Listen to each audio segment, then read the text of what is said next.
जय हिंद दोस्तों। स्वागत है आपका फैंटेसी एम्पायर 11 में। तो इस वीडियो में हम जो मैच कवर करेंगे वो होगा वर्ल्ड कप का मैच जो कि खेला जाएगा इंग्लैंड और स्कॉटलैंड के बीच में। इस वीडियो में हम सब कुछ अच्छी तरह से डिस्कस करने वाले हैं। तो हमारा वर्ल्ड कप अभी तक बहुत ही ज़्यादा अच्छा रहा है। हमने मोस्ट ऑफ द मैचेस में अच्छी खासी विनिंग करी है। हमारा सिर्फ फर्स्ट मैच ही यूएसए वाला थोड़ा गंदा गया था, वो भी इसलिए गया था हमारी किस्मत थोड़ी ख़राब थी। हमने गॉर्डन और साना को दोनों को अपनी टीम में कंसीडर किया था कनाडा से, लेकिन उन पे बॉलिंग पर जो इजी कैचेस को ड्रॉप किया गया था, अगर वो विकेट्स इजीली ले जाते, कनाडा भी जीत जाता, हम भी जीत जाते। तो उस मैच में थोड़ी किस्मत खराब थी, लेकिन उसके अलावा हमने मोस्ट ऑफ द मैचेस में विनिंग करी है। आज भी अफ्रीका वाले मैच में इजी विनिंग करी है। नोटिया भी हमारी टीम में थे, बाटमैन भी हमारी टीम में थे, निशांका को ड्रॉप किया था। सो हमारी अच्छी खासी विनिंग हुई है। उम्मीद करते हैं आगे भी हमारा वर्ल्ड कप ऐसा ही रहे। तो इस वीडियो में हम जो मैच कवर करेंगे वो होगा इंग्लैंड और स्कॉटलैंड के बीच में। तो एक ही कंट्री के बीच में मैच खेला जाएगा। अब आप कहोगे कि भाई ये क्या कह रहे हो, तो आपको बता दूं, थोड़ी दूसरी स्पोर्ट्स के अलावा दूसरी नॉलेज भी देता हूं। क्योंकि अगर आप देखोगे, आपको यूके के बारे में पता है कि सभी यूके ही जाना जाते हैं, यूके के बारे में सुना है। अगर आप देखोगे यूके जो है वो सिर्फ एक अपना कंट्री नहीं है, लेकिन वो 4 कंट्री को मिला के बना है। उन चारों कंट्री को मतलब इकट्ठे है, उनका नाम यूके दिया गया है, जिसमें सबसे पहली टीम इंग्लैंड आती है। इंग्लैंड के बाद स्कॉटलैंड है जो कि ये मैच खेलने वाली है। उसके बाद अगर देखोगे वेल्स है। अगर आपको वेल्स के बारे में नहीं पता, अगर आप हमें फॉलो कर रहे हो, आपको पता होगा जब हम पहले खेलते थे तो गैरेथ बेल वाली टीम यूरोस में जो खेलती थी फुटबॉल में, वो वेल्स टीम थी। तो वेल्स भी रहने वाली है, और जो लास्ट टीम रहने वाली है वो आयरलैंड है। आयरलैंड पूरी नहीं है, लेकिन नदरन आयरलैंड से रहने वाली है। सो ये जो 4 कंट्रीज़ हैं, इन चारों कंट्रीज़ को मिला के जो है वो यूके फॉर्म होती है। तो मतलब जो इंग्लैंड और स्कॉटलैंड है वो दोनों ही यूके का पार्ट रहने वाली है। तो ऑब्वियसली अच्छा खासा मैच रहने वाला है। एक ही कंट्री के बीच में मैच रहने वाला है।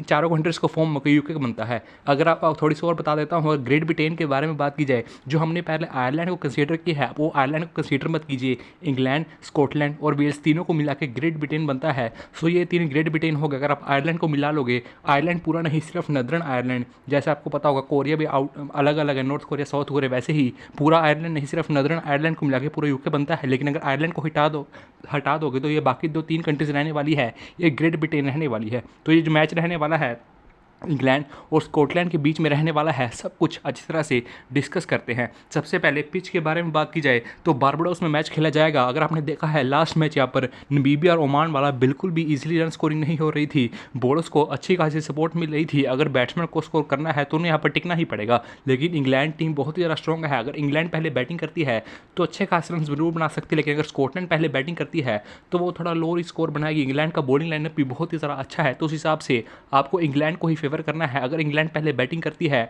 तब तो आपको ऑब्वियसली इंग्लैंड के अच्छे खासे प्लेयर्स अपनी टीम में कंसीडर करने पड़ेंगे। लेकिन अगर इंग्लैंड पहले बॉलिंग करती है तो क्या पता स्कॉटलैंड थोड़े कम रन ही बनाए। जैसे अभी मैच भी हुआ था साउथ अफ्रीका और श्रीलंका वाले मैच में, श्रीलंका ने बिल्कुल स्कोर नहीं बनाया। तो उस हिसाब से क्या पता स्कॉटलैंड कम स्कोर बनाए। तो उस हिसाब से जो इंग्लैंड के नंबर 3 और नंबर 4 पर बैट्समैन रहने वाले हैं, क्या पता उनका उतना ज़्यादा बैटिंग ना आए, तो आप उस हिसाब से रिस्क जरूर ले सकते हो। सो पिच रिपोर्ट अभी के लिए यही रहने वाली है। भले ही बारबाडोस पर हिस्टोरिकली बैटिंग को अच्छी खासी सपोर्ट मिली है, लेकिन जो रिसेंट मैच यहाँ पर खेला गया था उसमें बैटिंग बिल्कुल भी ईजी नहीं थी, बॉलर्स को सपोर्ट मिल रहा था। सो ओवरऑल ये पिच ऐसे ही रहने वाली है, बॉलर्स को सपोर्ट मिलने वाला है, बैटिंग यहाँ पर ईजी नहीं रहने वाली है। लेकिन अगर एक देखोगे सामने एक टीम स्ट्रॉन्ग है, एक टीम वीक है, तो अगर इंग्लैंड पहले बैटिंग करती है तो वो अच्छा खासा स्कोर जरूर बना सकती है। तो हेड टू हेड इनके बीच में कुछ था नहीं। तो सबसे पहले हम इंग्लैंड के बारे में बात करते हैं। सो इनका जो लाइनअप रहने वाला है वो इस तरह का रहने वाला है। जोस बटलर और फिल साल्ट ओपनिंग करने वाले हैं। 1 डाउन पर विल जैक्स रहने वाले हैं। उसके बाद बेस्ट रहने वाले हैं, हैरी ब्रूक है, मोइन अली है, लिविंगस्टोन है। इनके बॉलर्स के बारे में बात की जाए तो मोस्ट प्रोबेबली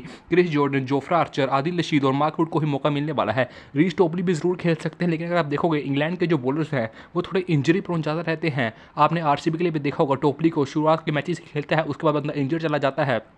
मतलब इस सीज़न में तो इंजर नहीं गया था, लेकिन पहले इंजर चला जाता था। तो उस हिसाब से इंग्लैंड के जो बॉलर्स हैं वो थोड़े इंजरी प्रोन है। तो उम्मीद करते हैं कि रोटेट ही करके खेलेंगे, क्योंकि आर्चर भी अभी खेलने लगे हैं, काफ़ी टाइम से इंजर चल रहे थे। मार्कवुड भी इंजरी प्रोन है, तो उस हिसाब से इनके जो सभी बॉलर्स हैं वो थोड़े इंजरी प्रोन ही है। तो उम्मीद करते हैं कि इंग्लैंड है जो अपने बॉलर्स को रोटेट करके खिलाए। लेकिन आदिल रशीद तो मोस्ट प्रोबेबली हर मैच में खेलने ही वाले हैं। अब इनके बॉलर्स के बारे में बात की जाए, कौन कितना ज़्यादा ओवर करने वाला है, तो मार्कवुड 4 ओवर कंफर्म करने वाले हैं। आदिल रशीद का भी 4 ओवर आने ही वाला है, आर्चर का भी 4 ओवर आएगा और जॉर्डन का भी 4 ओवर आने ही वाला है। सो ये तो चारों इनके मेन बॉलर्स हैं, ये तो 4 ओवर करने ही वाले हैं। सो 16 ओवर यहाँ पर हो गए, और जो बचे 4 ओवर्स हैं वो मोइन अली और लिविंगस्टोन दोनों जो है वो मिलकर करने वाले हैं। अब बात कीजिए दोनों में से कितना सारा कौन बॉलिंग करेगा, तो मुझे लगता है कि अगर मोइन अली ऑफ स्पिनर है, सामने लेफ्टीज के बारे में बात कीजिए, स्कॉटलैंड के पास सिर्फ 2 ही लेफ्टीज है, वो दोनों ओपनिंग पर ही आते हैं, तो क्या पता मोइन अली पावर प्ले में बॉलिंग करने आ जाए, लेकिन उसके बाद मिडिल ओवर्स में जो है वो लिविंगस्टोन ही बॉलिंग करने वाले हैं, क्योंकि अगर आप देखोगे सामने कोई भी लेफ्टी नहीं है, तो उस हिसाब से क्या पता लेग स्पिनर मोइन अली मतलब लिविंगस्टोन को लगा दिया जाए और लिविंगस्टोन लेग स्पिन और ऑफ स्पिन दोनों ही कर लेते हैं, तो उस हिसाब से मुझे लगता है कि मोइन अली पावर प्ले में बॉलिंग करने वाले हैं, जो लिविंगस्टोन है वो मिडिल फेस में बॉलिंग करने वाले हैं, तो उनका बॉलिंग डिवाइडेशन कुछ इस तरह का रहने वाला है। अब शॉट के बारे में बात की जाए, जोस बटलर ऑब्वियसली बताने की जरूरत नहीं है, फील्ड शॉट का कमाल का सीजन रहा था केकेआर के लिए, अच्छी खासी हिटिंग करते हैं। विल जैक्स अभी आरसीबी के लिए इतना भी अच्छा परफॉर्मेंस नहीं रहा था, लेकिन इतना भी गंदा भी नहीं रहा था। अगर आप देखोगे गुजरात को 100 मारा था, राशिद खान को बिल्कुल ही पेल दिया था, तो उस हिसाब से बैट्समैन तो अच्छा है लेकिन थोड़ा इनकन्सिस्टेंट रहता है, लेकिन प्लेयर अच्छा है। सामने टीम जो है इतनी भी अच्छी नहीं है, स्कॉटलैंड टीम तो भले ही अच्छी है, लेकिन फिर भी अगर आप देखोगे तो इंग्लैंड के हिसाब से उतनी भी ज़्यादा अच्छी नहीं है। इंग्लैंड के पास अच्छे खासे प्लेयर्स हैं, बड़ी बड़ी लीग्स में खेलते हैं, तो उस हिसाब से इंग्लैंड के प्लेयर्स के पास अच्छी खासी एज रहने वाली है। अगर आप देखोगे जो बंदा आप आईपीएल में राशिद खान को पेल सकता है, वो सामने मार्क वाइट को तो बिल्कुल ही गंदे तरीके से धो सकता है, तो उस हिसाब से ये भी अच्छे प्लेयर हैं और सामने वाली टीम के खिलाफ अच्छा खासा परफॉर्मेंस जरूर पुटअप कर सकते हैं। बेस्टो फॉर्म कितना ही ज़्यादा गंदा चल रहा हो, लेकिन इस मैच में डिसेंट ऑप्शन रह सकते हैं। सामने वाली टीम मतलब एज़ कम्पेयर टू इंग्लैंड थोड़ी वीक है, तो उस हिसाब से इजीली परफॉर्म कर सकते हैं। और अभी जो पाकिस्तान के खिलाफ इनकी सीरीज चल रही थी, बेस्टो को जिस मैच में मौका मिला, थोड़ा थोड़ा मतलब चांसेस दिया कि जो फॉर्म में है वो वापस आने लगे हैं। हैरी ब्रूक बैटिंग ऑर्डर बहुत ज़्यादा नीचे है, प्लेयर डिसेंट है। इंग्लैंड की कंडीशन में तो बंदा बहुत ज़्यादा खतरनाक साबित होता है, लेकिन ये इंग्लैंड की कंडीशन नहीं है, वेस्ट इंडीज़ की स्लो पिचेस रहने वाली है, तो ज़रा कंसीडर का करने का मतलब कोई खास मौका बनता नहीं है। अब मोइन अली और लिविंगस्टोन तो ऑब्वियसली बॉलिंग करने वाले हैं, लेकिन मिलकर ओवर बॉलिंग करेंगे, आप दोनों को भी कंसीडर कर सकते हो, दोनों में से किसी एक को भी ले सकते हो, बाकी चारों बॉलर्स तो मेन बॉलर्स ही रहने वाले हैं। अब इनके थोड़ा रोल के बारे में बात की जाए, रिसेंट फॉर्म इसलिए नहीं दिखा है क्योंकि पहला ही मैच रहने वाला है। जब जब मैचेस आगे जाएंगे मैं रिसेंट फॉर्म को अपडेट करता रहूँगा। बटलर ही करने वाले हैं, फील्ड्स और विकेट कीपिंग नहीं करने वाले हैं, सो बटलर एक सीबीसी का भी बढ़िया ऑप्शन बैठता है। विल जैक्स भले ही ऑफ स्पिन बॉलिंग करता है, लेकिन main off spinner Moeen Ali available है, तो उस हिसाब से विल जैक्स को ज़रा बॉलिंग मिलने नहीं वाला है। बेस्टो का फॉर्म कुछ खास इंप्रेसिव नहीं चल रहा है। हैरी ब्रूक इंग्लैंड के अलावा बाहर अच्छा नहीं खेलता है। लिविंगस्टोन मैंने स्पिन इसलिए लिखा है क्योंकि ऑफ स्पिन और लेग स्पिन दोनों करता है, तो कोई सी भी स्पिन कर सकता है। तो मोइन अली जो लिविंगस्टोन मिल के पूरे 4 ओवर करने वाले हैं। जॉर्डन के बारे में बात की, बंदा डेथ में 2 ओवर तो कन्फर्म करने आएगा ही आएगा, और जो बचे 2 ओवर है वो most Ali Mark Wood Jofra Archer मिलकर एक करने वाले हैं। तो जोफ्रा आर्चर भी फास्ट बॉलर हैं, और मार्कवुड भी अच्छी खासी लाइन के साथ बॉलिंग करते हैं, अच्छी खासी गति के साथ बॉलिंग करते हैं। आर्चर अच्छी खासी गति के साथ बॉलिंग करता है, जॉर्डन का गति उतनी नहीं रहता है, लेकिन ये यॉर्कर्स की अच्छी खासी प्रयोग करता है, तो प्रीमियम डेथ बॉलर है। आदिल रशीद के बारे में बात करें, स्पिनर है। सो अब इनके नंबर्स के बारे में अगर बात की जाए, बटलर स्टैंड आउट परफॉर्मेंस है, 34 का एवरेज है, कमाल का प्लेयर है, 416 मैचेस खेल चुका है, मैचेस बहुत ज़्यादा बड़े हैं, एक्सपीरियंस बहुत ज़्यादा है, और प्लेयर भी बहुत ही ज़्यादा बढ़िया है, विकेट कीपिंग भी करने वाला है, तो ऑब्वियसली डिफॉल्ट कैप्टनसी ऑप्शन तो यही रहने वाला है। बाकी फील्ड्स और 26 का एवरेज है, बेस्टो का भी 30 एवरेज है, लेकिन फॉर्म इतना ज़्यादा इंप्रेसिव नहीं चल रहा है। डकेट का 30 का एवरेज है, विल जैक्स का भी 29 का एवरेज है, हैरी ब्रूक का भी 32 का एवरेज, लेकिन सिर्फ इंग्लैंड की कंडीशंस में ही परफॉर्म करता है, उसके बाहर ये ज़्यादा परफॉर्म नहीं करता है। मोइन अली देखोगे 329 मैचेस है, एक्सपीरियंस अच्छा खासा है, 217 विकेट्स भी है, 24 का एवरेज भी है, लेकिन मोस्ट वैल्यू बैटिंग तो नहीं आना चाहिए। अगर बॉय का अभी बॉलिंग से ही 1-2 विकेट लेगा, लेकिन सामने इतने भी ज़्यादा लेफ्टीज नहीं है, तो क्या पता 4 ओवर कंफर्म ना करे, 2-3 ओवर ही करे, उस हिसाब से जो बचे 1-2 ओवर है वो लिविंगस्टोन ही करने वाले हैं। जहाँ तक मुझे लगता है कि 2-2 का डिवाइडेशन ही रहेगा या 1-3 का डिवाइडेशन रहेगा, उसके अलावा कोई खास चेंजेस रहने नहीं वाले हैं। सैम करन को ज़रा मौका मिलने नहीं वाला है, लिविंगस्टोन इमोशनली खेलने वाले हैं। जॉर्डन के बारे में बात की जाए, 357 मैच में 370 विकेट्स भी है, डेथ बॉलर है, डेथ में अच्छी खासी विकेट्स लेता है और 16 का एवरेज भी है, बैटिंग से भी कभी भी परफॉर्मेंस करके दे सकते हैं, लेकिन इंग्लैंड तो यही उम्मीद करेगी कि इनका बैटिंग ना आएगा। इनका बैटिंग आने वाला है तो इंग्लैंड को आगे बड़े मैचेस में दिक्कतों का सामना करना पड़ सकता है। बॉलर्स के बारे में बात की जाए, आदिल रशीद स्टैंडर्ड परफॉर्मर है, 295 मैचेस में 331 विकेट्स है, परफॉर्मेंस इंप्रेसिव रहता है, भले ही कोई सी भी टीम हो विकेट लेते ही लेती है,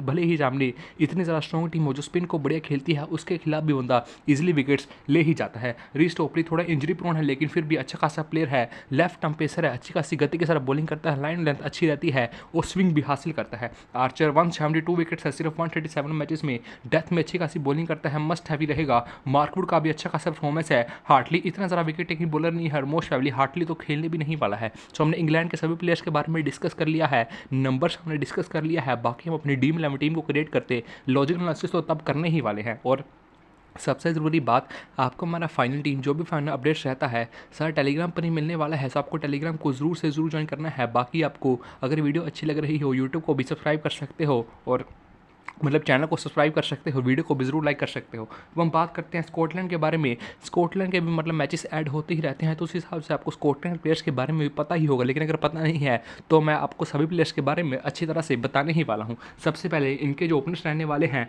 वो ओ हेयर और मुंशी रहने वाले हैं। अगर देखोगे जो मुंशी है वो हार्ड हिटर है, अच्छी खासी धुलाई करते हैं, मतलब धीरे खेलने को, टिक कर खेलने को बिल्कुल भी विश्वास नहीं करते हैं, अच्छी खासी स्ट्राइकर के साथ बैटिंग करते हैं, थोड़े हार्ड हिटर हैं। ओल हेयर्स के बारे में बात की जाए, फॉर्म कुछ खास इंप्रेसिव नहीं चल रहा है, डिसेंट प्लेयर है, लेकिन भी मकमैलन के बारे में बात की जाए, ब्रैंडन मैकलम नहीं है, ये दूसरे हैं, ये भी प्लेयर तो अच्छा है लेकिन रिसेंट में बॉलिंग बिल्कुल भी नहीं कर रहा है, सिर्फ बैटिंग ही कर रहा है। बैरिंगटन के बारे में बात की जाए, एक्सपीरियंस प्लेयर है, अच्छा प्लेयर है, लेकिन ये भी बॉलिंग नहीं कर रहा है, सिर्फ बैटिंग ही कर रहा है। ये तो खैर बैटिंग के लिए जाना चाहता है, ज़रा बॉलिंग तो करता भी नहीं है, सो उस हिसाब से सिर्फ बैटिंग पॉइंट ऑफ व्यू से देखना, बॉलिंग करने नहीं वाला है। एम क्रॉसन का विकेट कीपर रहने वाला है। लीज के बारे में बात की जाए, बैटिंग और बॉलिंग दोनों करता है, लेकिन ज़्यादा बैटिंग करता है, बॉलिंग से ज़्यादा एक्सपेक्टेशन में देखेगा, पार्ट टाइम बॉलर है। और ग्रीव्स के बारे में बात की जाए, ये मेन बॉलर है, लेकिन ये बैटिंग में भी बैकअप देता है। मेन बॉलर ऐसे मतलब जैसे लीज का है, वो मेन बैटर है लेकिन पार्ट टाइम बॉलिंग करता है, वैसे ही ये मेन बॉलर है लेकिन ये पार्ट टाइम बैटिंग करता है, लेकिन दोनों ही ऑलराउंडर्स हैं और बैटिंग और बॉलिंग दोनों में अच्छा खासा परफॉर्म कर सकते हैं। उसके बाद इनके 4 मेन बॉलर्स रहने वाले हैं। मार्क वुड तो अच्छा खासा बैटिंग में भी कंट्रीब्यूशन कर देता है, सोल है, ब्रैड विल है, अच्छा खासा खेलता है, और कुरी भी मोस्ट प्रोबेबली खेलने ही वाला है, भले ही यंग प्लेयर है लेकिन लेफ्ट आर्म पेसर है, तो मोस्ट प्रोबेबली इनके सभी टीम के पास राइट आर्म पेसर्स हैं, तो उस हिसाब से लेफ्ट आर्म पेसर्स भी एक टीम में जरूरी है, तो मोस्ट प्रोबेबली इनको स्टार्ट मिलने ही वाला है। और इसका फॉर्म भी बहुत ज़्यादा इंप्रेसिव चल रहा है, अभी वार्म मैचेस में भी अच्छा खासा परफॉर्मेंस दिया था और इसने क्वालिफायर्स में भी अच्छा खासा परफॉर्मेंस दिया था, सो इसका जो परफॉर्मेंस है वो खासा ही इंप्रेसिव चल रहा है। इनके प्लेयर्स के बारे में, रोल्स के बारे में बात की जाए, मुंशी लेफ्ट हैंड बैट्समैन है, लेकिन जैसे कि मैंने कहा इनके पास 2 ही लेफ्टीज़ हैं, वो दोनों ही ओपनिंग पर आते हैं। उसके बाद देखोगे सारे ही राइटीज़ हैं, तो उस हिसाब से अगर मोइन अली की बॉलिंग आती है तो मोस्ट प्रोबेबली शुरू में ही आने वाली है, उसके अलावा मोइन अली की ज़्यादा बॉलिंग आने नहीं वाली है। मुंशी हार्ड हिटर है, अंधाधुन हिटिंग को ही जाते हैं, ज़्यादा धीरे खेलने में, टिक कर खेलने में विश्वास कम ही रखता है। हेयर्स का फॉर्म कुछ खास इंप्रेसिव नहीं चल रहा है। मैकमुलन प्लेयर तो अच्छा है लेकिन मोस्ट प्रोबेबली बॉलिंग कर नहीं रहा है, तो उस हिसाब से इतना भी ज़रा बढ़िया ऑप्शन नहीं रहने वाला है। बैरिंगटन भी बॉलिंग कर नहीं रहा है, सिर्फ बैटिंग ही करेगा, प्लेयर अच्छा है, स्पिन को भी बढ़िया खेलता है, लेकिन सामने टीम इंग्लैंड है, सभी बॉलर्स वर्ल्ड क्लास है, तो विकेट कभी भी फेंक सकता है, तो 50-50 ऑप्शन ही रहने वाला है। ऐसा मस्ट टैपिक भी नहीं रहने वाला है, आपकी मर्जी आपको लेना है या नहीं। क्रॉस के बारे में बात की ड्रॉप कर सकते हो। अब लीज और ग्रीव्स के बारे में बात की जाए, लीज का अगर आप देखोगे ऑफ स्पिनर है, सामने कोई भी लेफ्टी नहीं है, मोइन अली ही है, उसके अलावा तो सारे राइटीज़ है। अगर आप देखोगे Jacks, Buttler, Phil Salt, Bairstow सारे ही राइटी हैं, तो एक ही लेफ्टी रहने वाला है, इसका ज़्यादा बॉलिंग का चांसेस नहीं रहने वाला है, लेकिन ग्रीव्स लेग स्पिनर है, सो ग्रीव्स अच्छी खासी बॉलिंग कर सकता है। वैसे भी ग्रीव्स बॉलिंग ज़्यादा करता है, बैटिंग कम करता है, लीज को जो है वो बैटिंग ज़्यादा करता है, बॉलिंग कम करता है, तो उस हिसाब से इनका डिवाइडेशन इस तरह का रहने वाला है। इनके जो 4 मेन बॉलर्स हैं वो तो यही रहने वाले हैं। मार्क वार्ड भी 4 ओवर कन्फर्म करने वाले हैं, सोल भी 4 ओवर करेगा, ब्रैड विल भी 4 ओवर करेगा, और जो क्यूरी है वो भी 4 ओवर करने ही वाले हैं। जो बचे 5th बॉलर हैं वो लीज और ग्रीव्स ही रहने वाले हैं, इन ये 2 मिलकर 4 ओवर करने वाले हैं, जिससे मुझे लगता है कि ग्रीव्स ज़्यादा बॉलिंग करेंगे और लीज जो है वो थोड़ी कम ही बॉलिंग करने वाले हैं। जो बाकी जो मेन बॉलर्स हैं इनके वो तो यही रहने वाले हैं। जैसे कि मैंने कहा क्यूरी सिर्फ एक ही इनके लेफ्ट आर्म पेसर है, तो मोस्ट प्रोबेबली क्यूरी तो पक्का ही खेलने वाले हैं। क्वालिफायर्स में फॉर्म अच्छा चल रहा था और अभी इन्होंने वार्म मैचेस खेले थे, उसमें भी फॉर्म अच्छा चल रहा था, तो ये अब एक टीम के लिए डिसेंट ऑप्शन रहने वाले हैं। अगर पहले एक स्कॉटलैंड बॉलिंग करती है तो क्या पता मतलब डेथ में बॉलिंग करने आ जाए, तो उस हिसाब से आपकी टीम के लिए अच्छे खासे ऑप्शन रहने वाले हैं। इनके नंबर्स के बारे में बात की जाए, क्रॉस 24 का एवरेज है, मिडिल ऑर्डर में बैटिंग करने आता है, डिसेंट ही प्लेयर है, टीयर का कुछ खास अच्छा परफॉर्मेंस नहीं है। बैरिंगटन का 30 का एवरेज है, 122 मैचेस में 36 विकेट्स पे, लेकिन अब ज़्यादा बॉलिंग नहीं करता है, लेकिन बैटिंग से सबसे एवरेज इसी का है, 30 का एवरेज है, सो प्लेयर अच्छा है, बैटिंग अच्छी खासी करता है, लेकिन सामने बॉलिंग बहुत ज़्यादा स्ट्रॉन्ग है, तो उस हिसाब से क्या पता कितना ज़्यादा परफॉर्म ना करे, तो अगर बॉलिंग नहीं करेगा तो कुछ खास प्लेयर्स रहने नहीं वाला है। मुंशी 28 का एवरेज है, लेकिन अंधाधुन हिटिंग हो जाता है, धीरे खेलने में, टिक कर खेलने में ज़्यादा विश्वास नहीं रखता है। जैसे अपना गायकवाड कहते हैं कि मैं गेम को डीप लेके जाने की कोशिश करता हूँ, ये ऐसा प्लेयर नहीं है कि गेम को डीप लेके जाए, ये हिटिंग ही करेगा। जोन्स 25 का एवरेज है, ओ हेयर्स का सिर्फ 19 का ही एवरेज है, ड्रॉप कर सकते हो। मैकमुलन का देखोगे 27 का एवरेज है, लेकिन बॉलिंग नहीं करता है, तो उस हिसाब से रिस्की ऑप्शन रहने वाला है। लीज 14 का एवरेज है, लेकिन 44 विकेट्स भी है 78 मैचेस में। जैसे कि मैंने कहा मेन बॉलर नहीं है, जो मेन बॉलर है क्रिस ग्रीव्स है, इसका भी 25 मैचेस में 16 विकेट्स है, 19 का एवरेज है। नंबर्स आपको ये दिखाएंगे ग्रीव्स से ज़्यादा अच्छा बैट्समैन, लेकिन इसका ज़्यादा अच्छा बैट्समैन है, ग्रीव्स जो है थोड़े बैकअप देता है, और उस हिसाब से मतलब दोनों का विकेट इतना भी ज़्यादा नहीं है, लेकिन दोनों ही डिसेंट ऑलराउंडर्स हैं। दोनों में से किसी एक को कंसीडर करना, दोनों को कंसीडर मत करना, वो ज़्यादा रिस्क हो जाएगा।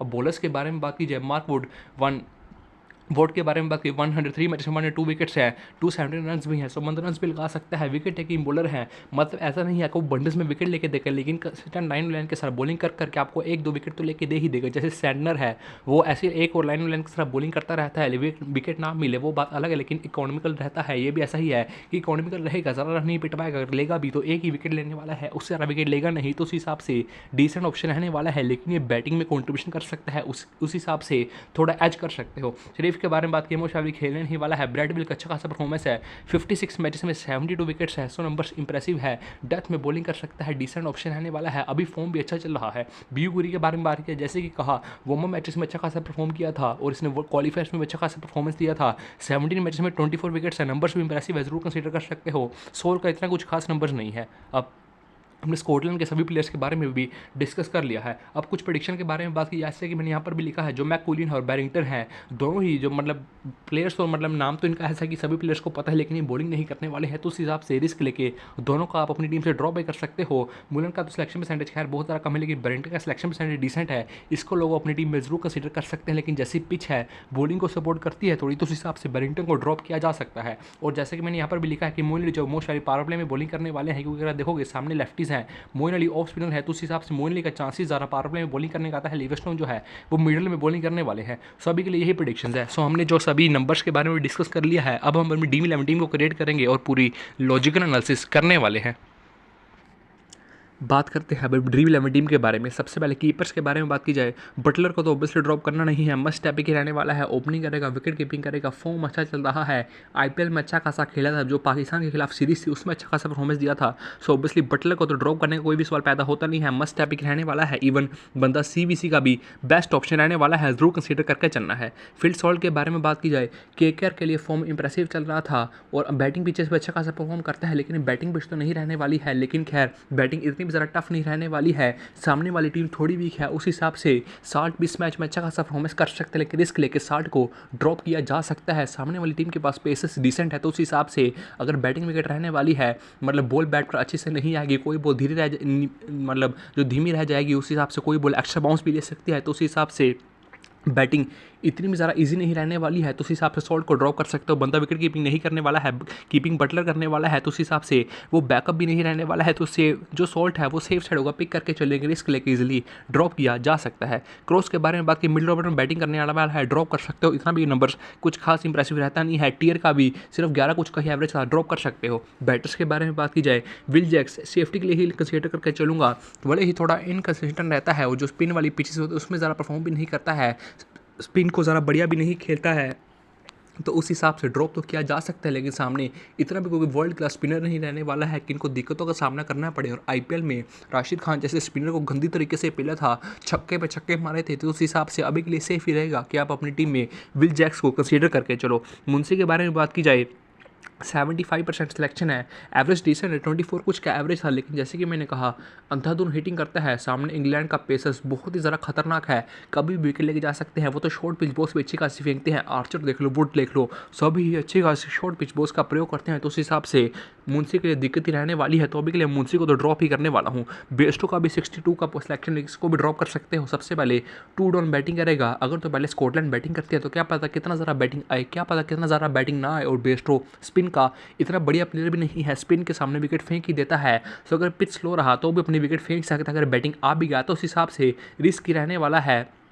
अभी के लिए मैं बेस्टो भी कंसीडर नहीं करने वाला हूँ, क्योंकि इंग्लैंड पहले बैटिंग करती है और पिच रिपोर्ट ये आती है कि बैटिंग विकेट रहने वाली है, तब आप अपनी टीम में कंसीडर कीजिएगा। लेकिन अगर पिच यही आती है कि 2 पिच विकेट रहेगा, पिच पे मॉइस्चर रहेगा, तो उस हिसाब से बेस्टो को तब भी ड्रॉप कर सकते हो अगर इंग्लैंड पहले बैटिंग करती है, क्योंकि बेस्टो स्पिन को जनरली ज़रा बढ़िया खेलता नहीं है। बैरिंगटन के बारे में बात की, 41 का एवरेज है। जैसे कि मैंने कहा, कोई मतलब प्लेयर्स इनको 50-50 है, टीम में लेकर आएंगे भी, नहीं भी लेकर आएंगे, लेकिन बॉलिंग नहीं कर रहा है, तो उस हिसाब से ड्रॉप कर सकते हो। भले ही 32 का एवरेज था, उसके बाद मैककूलन का सिर्फ 7 का ही एवरेज है, लेकिन अभी के लिए ड्रॉप कर सकते हो। भले ही 1 डाउन पर बैटिंग करेंगे, लेकिन बॉलिंग इतना ज़्यादा कर नहीं रहा है, ड्रॉप कर सकते हो। Harry Brook lower mid order में बैटिंग करेगा, सिर्फ इंग्लैंड में ही परफॉर्म करता है, इंग्लैंड के बाद ज़्यादा परफॉर्म नहीं करता है। हैदराबाद में भी सिर्फ एक मैच में परफॉर्म किया था, सारे मैचेस में गंदी तरह से फ्लॉप हुआ था, ड्रॉप कर सकते हो। लेने का कुछ खास मतलब बनता नहीं है। नीचे कोई भी खेलने नहीं वाला है। हेयर्स ओपनिंग करने वाले हैं लेकिन परफॉर्मेंस कुछ खास इंप्रेसिव नहीं था। सो अभी के लिए बैटर्स में मैंने सिर्फ विल जैक्स को ही कंसीडर किया है, वो भी विल जैक्स सेम है इसलिए कंसीडर किया है, और बाकी कोई भी ऑप्शन इतना भी खास है नहीं, उस हिसाब से मैंने विल जैक्स को कंसीडर किया है। अभी ऑलराउंडर्स के बारे में बात की जाए, सबसे पहले लीज है, जैसे कि मैंने कहा बैटिंग अच्छी खासी करते हैं, पार्ट टाइम बॉलर है, तो उस हिसाब से मुझे नहीं लगता कि इंग्लैंड इस मैच में इतना ज़्यादा विकेट खोने वाला है। सो आपको मेन बैटर्स को अपनी टीम में कंसीडर करना है जो थोड़ी बहुत बॉलिंग करते हैं, तो उस हिसाब से अभी के लिए मैंने लीज को अपनी टीम में कंसीडर किया है। सैम करन मोस्ट प्रोबेबली खेलने नहीं वाले हैं। मोइन अली के बारे में बात की जाए, पावर में बॉलिंग कर सकते हैं, पिच जो है वो स्पिन को सपोर्ट कर सकती है, कैचिंग पोजीशन में भी रहते हैं, तो ऑब्वियसली ड्रॉप करना नहीं है, मस्ट टैप के रहेंगे। लिविंगस्टोन को भी ऐसे ही है, लिविंगस्टोन को ड्रॉप किया जा सकता है लेकिन मिडल फेस में बॉलिंग करके विकेट्स लेके जा सकते हैं। बैटिंग के ज़रा चांसेस आने नहीं वाले, लेकिन ये भी बंदा कैचिंग पोजीशन में रहता है, तो आपको इसको भी अपनी टीम से ड्रॉप नहीं करना है, लेकिन इसके ले सकते हो, ड्रॉप कर भी सकते हो, लेकिन फिर भी 2-3 ओवर के करीब करेगा तो ऑब्वियसली मस्ट टैप के रहने वाला है। ऐसा लगता है कि सैम करन नहीं, मोइन अली ये भी 2 ओवर करेंगे, लिविंगस्टोन भी 2 ओवर करेंगे, ऐसा ही कुछ डिवाइडेशन रहने वाला है। अभी बाकी ग्रीव्स के बारे में बात की जाए, मेन बॉलर हैं लेकिन बैटिंग बैकअप जरूर देके जा सकते हैं, डिसेंट ऑप्शन रहने वाले हैं, कंसीडर कर सकते हैं, लेकिन जैसे कि मैंने कहा मुझे नहीं लगता इंग्लैंड इतना सारा विकेट खोने वाला है, तो मैं इनके इतने मेन बॉलर को नहीं कंसीडर करने वाला हूं, तो उस हिसाब से ड्रॉप करके चलूंगा। बाकी जारिस में नहीं खेलने वाला है। बॉलर्स के बारे में बात की जाए, सबसे पहले इंग्लैंड के मेन बॉलर्स को बिल्कुल ड्रॉप करना नहीं है। जोफ्रा आर्चर को कंसीडर कर लिया है, आदिल रशीद को ले लिया है, मार्कवुड को भी ले लिया है, और इनके डेथ बॉलर जॉर्डन को भी अपनी टीम में कंसीडर कर लिया है। सो हमने ये 10 प्लेयर तो अपनी टीम में कंसीडर कर लिए हैं। 11 प्लेयर्स के बारे में बात की जाए, सिलेक्शन मतलब जो नंबर्स थे वो डिसेंट थे, लेकिन मोस्ट प्रोबेबली अगर स्टार्ट ना किए तो आप ऑब्वियसली लेने का कुछ खास मतलब बनता नहीं है। मार्क वुड सिर्फ 27 का ही एवरेज है, लेकिन 27 मतलब सिलेक्शन परसेंट है, लेकिन अच्छी खासी विकेट्स लेता है, लाइन के सारा बॉलिंग करता है, बैटिंग बैकअप भी कभी भी देख के जा सकता है। आपको ऐसा नहीं देखना कि आपको बंडस में विकेट लेगा कि आपको 2-3 विकेट लेके दे दे, लेकिन एक आधी विकेट ले जाएगा, इकोनॉमी के पॉइंट दे जाएगा, बैटिंग से 10-15 रन बना के दे देगा, तो उस हिसाब से आपको सेफ मतलब 40 से 50 पॉइंट दे ही देगा, तो उस हिसाब से डिसेंट ऑप्शन रहने वाला है। अभी के लिए मेसी को कंसीडर करने वाला हूँ, टॉपली खेलने नहीं वाला है। सोल के नंबर इतने इंप्रेसिव नहीं थे, सोल डिसेंट ही बॉलर है, लेकिन क्यूरी आपकी टीम के लिए डिफरेंशियल ऑप्शन रहने वाला है।